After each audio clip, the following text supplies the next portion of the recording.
Have you ever communicated with a deceased person who told you something and then later discovered that it was true in reality? Or did a deceased person inform you about the location of something and you confirmed their statement was accurate? Now, imagine the spirit of a murder victim communicates with you or one of their relatives to reveal the location of their body, even helping the police catch the criminals. If you think this is just a movie scenario, I'd like to tell you that this actually happened in real life. The first documented case of such phenomena occurred in 1980, and to this day, it remains a terrifying mystery with no explanation. It all started when I had a mysterious vision of a specific place. I saw a frightening road and a house with a terrible secret, and I knew where I had to search. Our story begins with a woman named Melanie Orby, a 32-year-old woman, born on September 9, 1948. Melanie worked as a nurse, married at a young age, and had a child. But her marriage was not successful, and she divorced her husband. She was left with her 8-year-old son, who was her entire world. She was deeply attached to him and worked hard to provide for all his needs. Melanie was known for her strong commitment to work. She never missed a shift or was even a minute late. Everyone at the hospital knew she was one of the most disciplined employees. One day, on December 15, 1980, Melanie had a night shift at Burbank Hospital in California. And that's when the mysterious story began. Melanie was supposed to arrive at the hospital on time, but she never showed up. Her colleagues began calling her repeatedly, but there was no response, which was completely unusual for her. She had never been late for work, and if she ever was, she would inform her colleagues or her manager in advance. The manager grew extremely concerned and tried calling her himself, but received no answer. After several failed attempts, he decided to report her disappearance to the police, fearing something might have happened to her. Since it was nighttime, the police immediately responded and went to Melanie's house. But to their surprise, the house was completely empty, with no sign of her. The police began investigating and asking the neighbors. They all confirmed seeing Melanie leave her house in her car, heading to work that day. But she never arrived.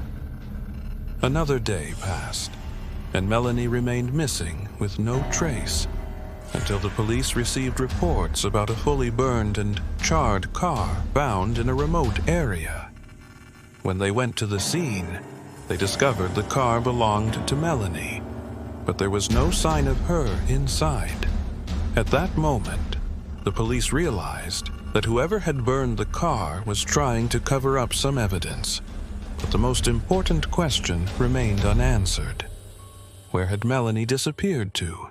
The police decided to trace Melanie's movements from the day before her disappearance, starting by questioning everyone who might have seen her, from shop owners to passers-by. After the investigation, they discovered that Melanie was last seen at 10:45 p.m. on her way to the hospital in her car. When she stopped at a red light, she was wearing her nurse uniform with a leather jacket over it. According to eyewitnesses, some saw 3 men running toward her car as soon as it stopped, then quickly jumping inside. Some witnesses confirmed that one of the men was sitting in the back seat, holding a knife, threatening her and forcing her to drive quickly. The problem was that everything happened in just a few seconds, so no one had time to intervene to save her or even get a good look at the kidnappers' faces, as they were wearing masks. One of the men sat beside her in the front seat, while the other 2 sat on either side of the car, making it seem as though she was completely trapped. Some passers-by heard her screams before the car sped off and disappeared into the darkness. At this point, The police were certain that this was a clear case of kidnapping, and they began searching all the houses and buildings near the spot where Melanie's burned car was found, but they found no trace of her.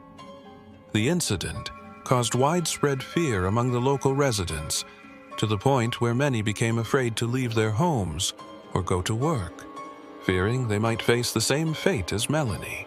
Every morning, the police would announce the latest updates on Melanie's disappearance case over the radio, but there was no significant progress. People began accusing the police of negligence, as they hadn't found any clues about her whereabouts or the identity of the kidnappers.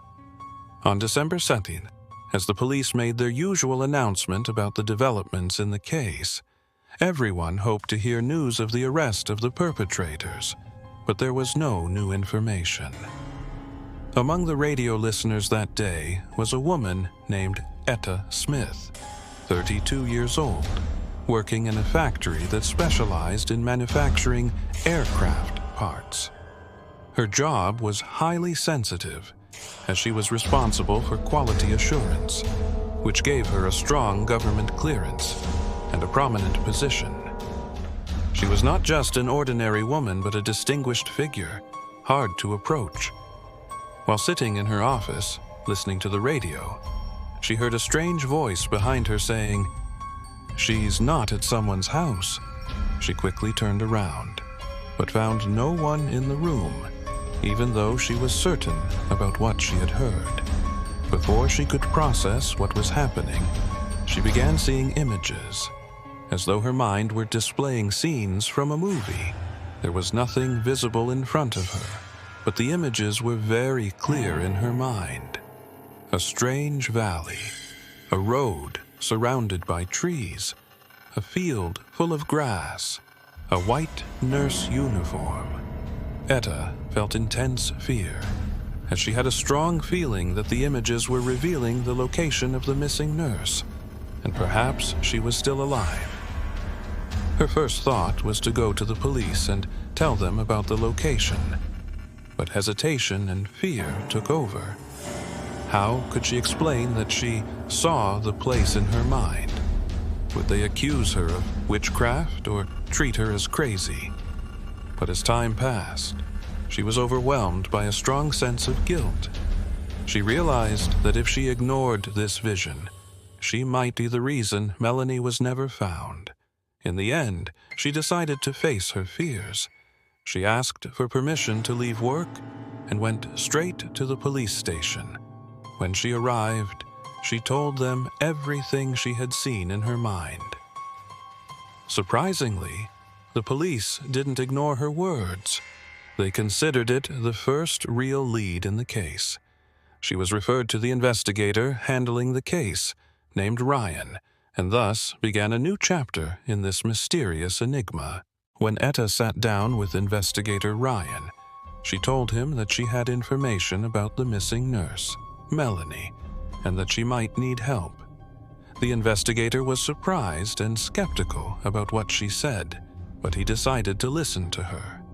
He took her to a large map hanging on the wall of his office and asked her to point out the location she was referring to. Without hesitation, Etta pointed to a place called Lopez Canyon, a vast desert park spanning 130 acres, known to be a rugged, isolated area that very few people ever visit.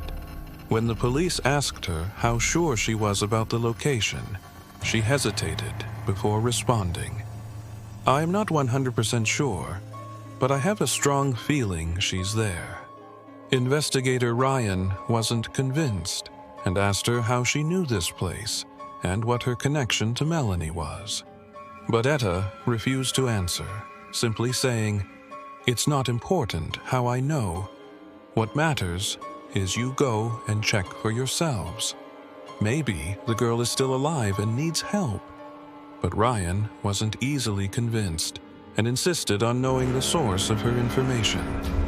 "We need to know everything. How did you know about this place? And what's your relationship with Melanie?" Etta insisted on staying silent, knowing that no one would believe her, and that she might be accused of witchcraft or madness. She said firmly, "I came to tell you so. My conscience wouldn't blame me." At that moment, Ryan's view of her changed completely. He began to doubt her and thought she might be involved in Melanie's disappearance, and that her guilt was what had driven her to mention the location.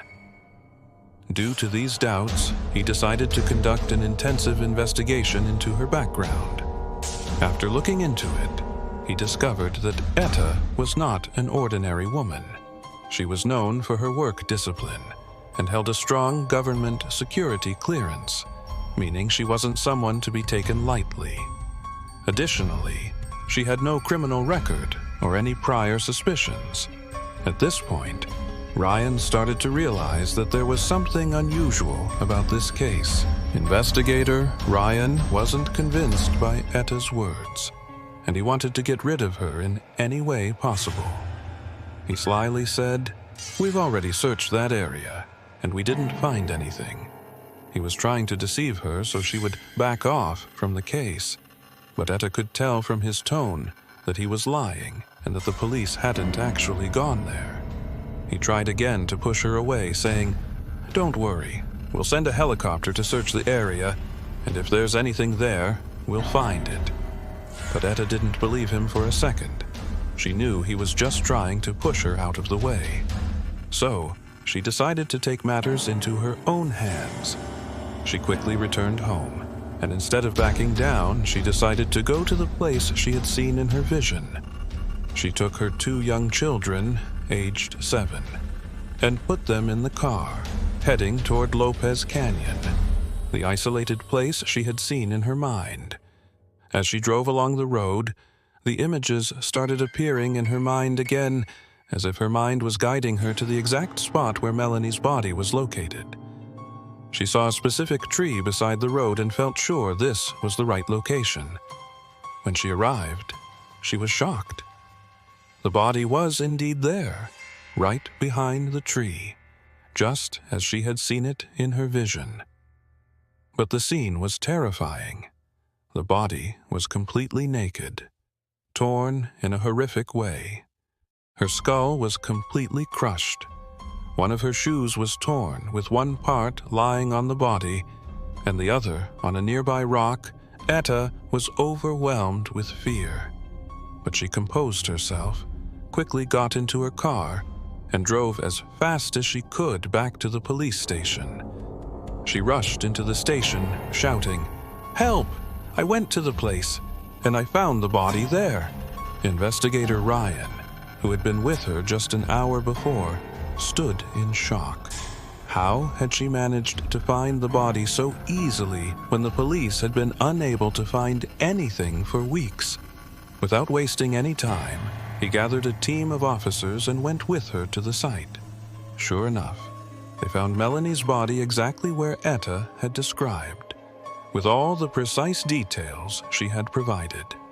At that point, instead of thanking Etta for her help, the police immediately arrested her. Impossible! This was the police's reaction. How could a woman who didn't know Melanie and had never seen her in her life go straight to the body's location in the middle of an isolated desert? How could she take her 2 young children with her to such a dangerous area? It didn't make sense, so the police concluded that Etta must have been involved in the crime in some way. The story is incredibly scary and mysterious. Etta Smith was in a truly unfortunate situation, both in terms of how the police treated her and her strange ability to see crime scenes before they were found. As for the logical explanation, there are several possible theories. 1. Sixth sense or telepathy. Some scientists believe that certain people have a strong intuitive ability that allows them to feel things before they happen, or pick up certain vibrations from the past. Maybe Etta had this innate ability, but she only became aware of it when this story unfolded. 2. Energy residue and memories in places. Some paranormal researchers believe that violent incidents leave an energetic imprint on a place. And when a sensitive person like Etta passes by these areas, they may pick up this energy in the form of visions or images in their mind. 3. Communication between spirits and the living. In some cultures, it is believed that the spirits of victims try to communicate with the living to help uncover their killers or convey certain messages. Could Melanie's spirit have been trying to ask for help? This is an open question for discussion. 4.